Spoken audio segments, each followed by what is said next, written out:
Hello बच्चों, मैं हूं आर के सिंह और आप देख रहे हैं हमारा प्यारा सा चैनल ट्रांसेंड फिजिक्स। तो चलिए अब से हम लोग एक बहुत ही अद्भुत सफर के लिए निकलते हैं, ठीक है। और ये जर्नी है हमारा वेक्टर एंड ऑप्टिक्स का। क्लियर? इसमें हम लोग बात करेंगे mixture of vector and optics. इसमें हम लोग क्लास 11 के वेक्टर वाले पार्ट को इन्वॉल्व करेंगे और क्लास 12 के ऑप्टिक्स वाले पार्ट को इन्वॉल्व करेंगे, जो आपके जेई, ठीक है, नीट और एडवांस के लिए काफी हेल्पफुल हो सकते हैं। तो चलिए स्टार्ट करते हैं, ठीक है। तो सबसे पहले हम लोग लॉज ऑफ रिफ्लेक्शन को जरा ध्यान से देखिए। तो अगर लॉज ऑफ रिफ्लेक्शन को आप ध्यान से देखेंगे तो पहला लॉ आपको काफी सिंपल नजर आ रहा है ना। ये हमारा क्या है, I is equal to R. चलिए यहां तक तो ठीक है, लेकिन एक और लॉ है जिसपे मुझे थोड़ा सा ध्यान देने की जरूरत है और शायद आपको भी। क्लियर? ये है हमारा incident ray, reflected ray and normal line all lie in the same plane. तो चलिए हम लोग इस गेम को ऐसा समझते हैं। मान लीजिए ये आपका इंसिडेंट रे हो गया, ये आपका नॉर्मल लाइन हो गया, ये आपका रिफ्लेक्टेड रे हो गया। तो ये तीनों के तीनों एक प्लेन पे लाई कर रहे हैं। प्लेन पे लाई करने का मतलब इस प्लेन की बात हो रही है, ठीक है। देखिए ये तीनों के तीनों इस प्लेन पे लाई कर रहे हैं, हम मिरर वाले प्लेन की बात नहीं कर रहे। अगर आप जरा ध्यान से देखोगे तो आपको पता चलेगा कि ये तीनों के तीनों एक ही प्लेन के पार्ट हैं। तो अगर इन तीनों को, ठीक है, इंसिडेंट रे को, रिफ्लेक्टेड रे को और नॉर्मल लाइन को मैं अगर वेक्टर से रिप्रेजेंट करने की कोशिश करूं तो हम ये कह सकते हैं कि ये कौन से वेक्टर हैं, कोप्लानर वेक्टर्स हैं। क्लियर? ये कौन से वेक्टर हैं, कोप्लानर। क्यों भाई? क्योंकि ये तीनों के तीनों एक ही प्लेन के पार्ट हैं। क्लियर? अच्छे से समझ में आ गया ना। तो जो वेक्टर एक ही प्लेन में आते हैं, जितने भी वेक्टर्स एक ही प्लेन में आते हैं, उन वेक्टर्स को हम कहते हैं कोप्लानर। मतलब ये तीनों के तीनों कोप्लानर वेक्टर्स हैं। अब कोप्लानर वेक्टर्स को लेकर दो बड़े इंटरेस्टिंग चीजें आपको जानने को मिल सकता है। पहला है ट्रिपल डॉट प्रोडक्ट का एक बेहतरीन सा कंसेप्ट।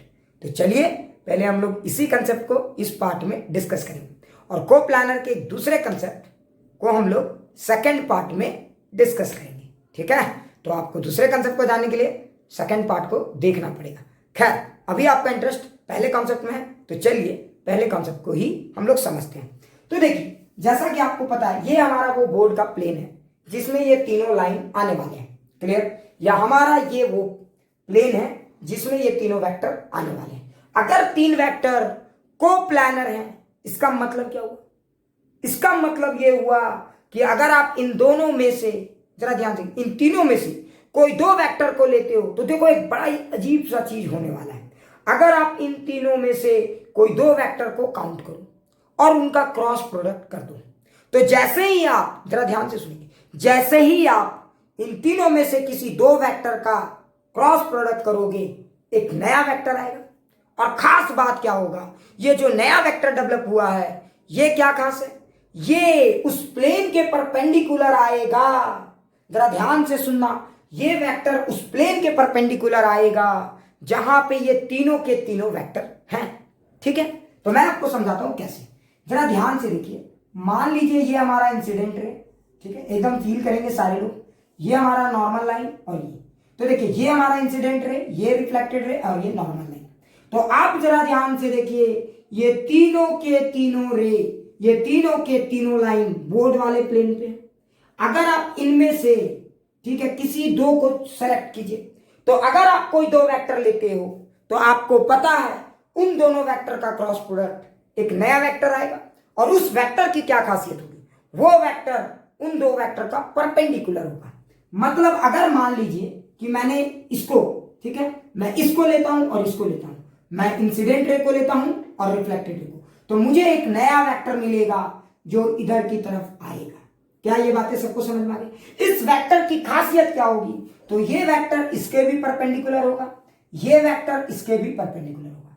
लेकिन जरा ध्यान से देखो, चूंकि ये वेक्टर भी उसी प्लेन का पार्ट है जिस प्लेन में ये दो वेक्टर आते हैं, तो इसका मतलब ये हुआ कि ये वाला वेक्टर इसके भी परपेंडिकुलर है।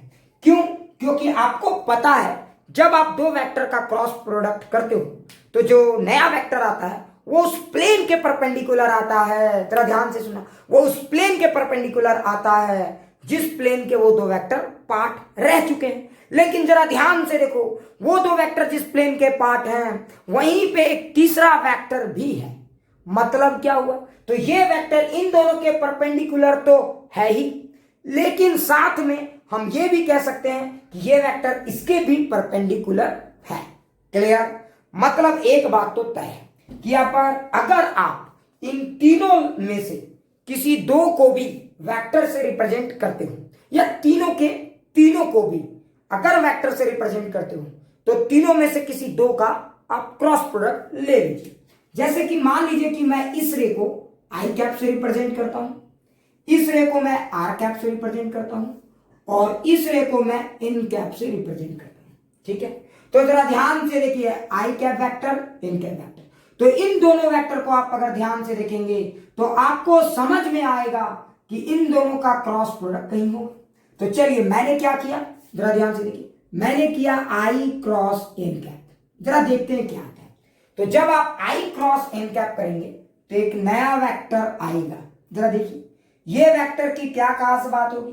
तो ये वेक्टर की खासियत ये होगी कि ये आई के भी परपेंडिकुलर होगा, एन के भी परपेंडिकुलर होगा, लेकिन लगे हाथ ये आपका आर के भी परपेंडिकुलर हो जा रहा है। क्लियर? तो देखिए, एक नया वेक्टर आ रहा है। मान लेते हैं नया वेक्टर को हम बोलते हैं वेक्टर ए। तो वो जो नया वेक्टर ए आएगा, इस ए की क्या खासियत होगी? वो आई के भी परपेंडिकुलर होगा, एन के भी परपेंडिकुलर होगा, और लगे हाथ आपको ये भी पता चलेगा कि वो आर के भी परपेंडिकुलर हो गया। क्लियर? अच्छा, अब जरा सोचिए, पूरा फील करेंगे। ठीक है, अब कुछ लोग सोच रहे होंगे सर ये वेक्टर ए को आप क्या लिख सकते हो? तो अगर आप इस वेक्टर ए को लिखना चाहोगे तो देखो क्या लिख सकते हो, मैग्नीट्यूड ऑफ आई कैप तो 1, magnitude of N cap 1, and what is the angle between vector I and N? तो I, this is the value, तो मैं लिखूंगा साइन आई। लेकिन रियलिटी में जरा ध्यान से देखेंगे, रियलिटी में एंगल साइन आई नहीं है। रियलिटी में एंगल कितना है? तो अगर आप ऑब्जर्व करेंगे तो आपको ये बात फील आएगा कि ये एंगल है साइन पाई माइनस आई। क्लियर? ये हमारा रियल वैल्यू है। ठीक है, तो 1, तो देखिए कैसे आपको पता चला? तो देखिए, वेक्टर आई इधर की तरफ है, वेक्टर एन इधर की तरफ है। तो जब भी आप किसी दो वेक्टर का एंगल निकालते हो तो टेल टू टेल ज्वाइन कीजिए। तो देखिए, इस वेक्टर का टेल इधर, इस वेक्टर का टेल इधर, इसको मैंने एक्सटेंड कर दिया। तो देखिए, ये वाला जो एंगल होगा वो हमारा कहलाएगा पाई माइनस आई। क्लियर? तो ये हो गया हमारा मैग्नीट्यूड। और अगर हम डायरेक्शन की बात करें तो मेरा एक डायरेक्शन भी आएगा, and this is A cap. क्या सबको फील आ गया? ये ए कैप, यही डायरेक्शन है। क्लियर? आप जानते हो कि साइन पाई माइनस थीटा को हम लोग क्या लिख सकते हैं? Sine theta. इसीलिए मैं इसको लिख सकता हूं साइन आई ए कैप। ये हमारा नया वेक्टर आ गया। क्लियर? अब जरा सोचिए, ये जो वेक्टर आया, अगर हम इस वेक्टर को इसके साथ डॉट प्रोडक्ट करें तो क्या आएगा? इसके साथ डॉट प्रोडक्ट करें तो क्या आएगा? और अगर इसके साथ डॉट प्रोडक्ट करें तो क्या आएगा? जरा सोचिए। तो आप जरा ध्यान से देखो, आपको समझ में आएगा कि जैसे ही आप इस वेक्टर का इसके साथ डॉट करो, या इसके साथ करो, या इसके साथ करो, हमेशा रिजल्ट 0 आएगा। क्यों भाई? क्योंकि परपेंडिकुलर वेक्टर का डॉट प्रोडक्ट हमेशा 0 आता है। ठीक है, तो चलिए देखते हैं। तो मैं क्या करता हूं, वेक्टर ए को, ये हमारा कोई वेक्टर ए है, ठीक है, हाँ, इसका मैग्नीट्यूड 1 से कम है, इसलिए मैंने इसको वेक्टर ए बोला। ठीक है, तो हमने जिस वेक्टर ए की बात की, ये वेक्टर ए है, तो vector A dot I cap करोगे तो भी 0 आएगा, vector A dot N cap करोगे तो भी 0 आएगा, और vector A dot R cap करोगे तो भी 0 आएगा। क्यों भाई? क्योंकि ए और आई परपेंडिकुलर, यहां ए और एन भी परपेंडिकुलर, यहां पे भी वेक्टर ए और आर परपेंडिकुलर है। ठीक है, क्लियर? लेकिन ये थोड़ा सा ज्यादा फेमस है। क्यों? जरा ध्यान दो। अगर आप चाहो तो वेक्टर ए को ऐसे भी तो लिख सकते हो। तो अगर आप वेक्टर ए को लिखना चाहो आई क्रॉस एन, जरा देखो, डॉट आर, क्या ये बात सबको समझ में आ गई? तो इसका वैल्यू 0 आ गया। इसका मतलब ये हुआ कि कोई दो वेक्टर का क्रॉस प्रोडक्ट कीजिए, फिर तीसरे वेक्टर के साथ उसका डॉट कर दीजिए, तो ये रिजल्ट हमेशा 0 आएगा इन केस ऑफ, समझ में आ रहा है ना? Laws of reflections. ठीक है, तो देखो आप यहां से एक बात और कंक्लूड कर सकते हो, अगर आप मैथ्स के स्टूडेंट हो तो आप वेक्टर में पढ़ोगे कि कोप्लानर वेक्टर का ट्रिपल डॉट प्रोडक्ट हमेशा जीरो आएगा, क्योंकि ये वेक्टर कोई भी वॉल्यूम ऑक्युपाई नहीं कर रहे, क्योंकि ये सेम प्लेन पे है। क्या ये बातें सबको समझ में आ गया? एक और खास बात देखिए, ये जो वेक्टर ए है, ये जो वेक्टर ए है, इसका मैग्नीट्यूड बदलता रहेगा, है ना। अगर आप जरा सोचिए, आई बढ़ेगा तो इस वेक्टर की मैग्नीट्यूड बढ़ेगी, आई घटेगा तो इस वेक्टर की मैग्नीट्यूड घटेगी। क्या ये बातें सबको फील आ गई? अब जरा सोचो, इतना ही नहीं, आप सिर्फ ये नहीं, आप किसी दो का पेयर लो और तीसरे के साथ डॉट करो, तो किसी दो का क्रॉस लो, ठीक है, और तीसरे के साथ डॉट करो, हमेशा रिजल्ट जीरो आएगा। समझ में आ रहा है ना? क्योंकि कोई दो लोगे तो एक नया परपेंडिकुलर आएगा, तो ये परपेंडिकुलर इसके हो जाएगा। तो जैसे अगर आप चाहो तो इसका लिए आप इसका भी लिख सकते थे, एन क्रॉस आर, आप ये लिखिए, फिर डॉट जो बचा हुआ है उसको लिख दीजिए आई, ये भी जीरो आएगा। क्या ये बात सबको समझ में आ गया? कोई भी दो लीजिए और तीसरे के साथ आप डॉट कर दीजिए, ये हमेशा जीरो आएगा। सबको ये बात फील आ गया होगा, ठीक है। तो चलिए, ये हमारा वेक्टर और ऑप्टिक्स के सीरीज का पहला पार्ट था, क्लियर।